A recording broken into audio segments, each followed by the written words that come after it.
खोक्याला VIP treatment देणारे दोघे जण आता निलंबित झालेले आहेत। 2 पोलिसांवर निलंबनाची कारवाई केली आहे। व्हीआयपी ट्रीटमेंटचा हा व्हिडिओ व्हायरल झाला होता आणि त्यानंतर ही कारवाई झाली आहे। पोलीस अधीक्षक नवनीत कावत यांनी ही महत्त्वाची आणि मोठी कारवाई केलेली आहे।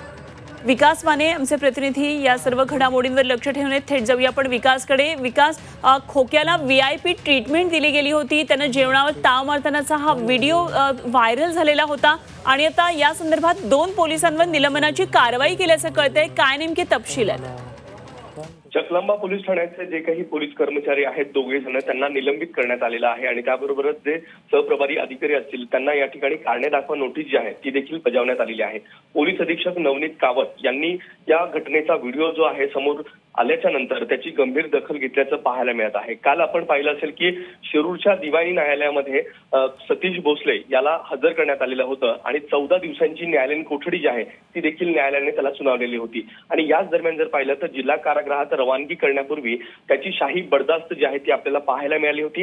या संपूर्ण घटनेचा एक व्हिडिओ जो आहे तो देखील समोर आलेला होता आणि याच व्हिडिओची दखल आणि याच संपूर्ण प्रकरणाची दखल जी आहे ती आता स्वतः पोलीस अधीक्षकांनी घेतलेली आहे आणि याच अनुषंगाने आता 2 पोलीस कर्मचारी जे आहेत त्यांचं निलंबन या ठिकाणी करण्यात आलेलं आहे आणि त्याबरोबरच जे पोलीस इतर पोलीस आहेत त्यांना कारणे दाखवा नोटीस जी आहे ती देखील या ठिकाणी बजावण्यात आलेली आहे। मात्र हा वरदहस्त नेमका कोणाचा होता, कारण की ही शाही बर्दास्त कोणाच्या आशीर्वादाने या ठिकाणी देण्यात आलेली होती हा सवाल देखील या ठिकाणी उपस्थित केला जातो आहे। आता या संपूर्ण प्रकरणाची चौकशी देखील होणार आहे।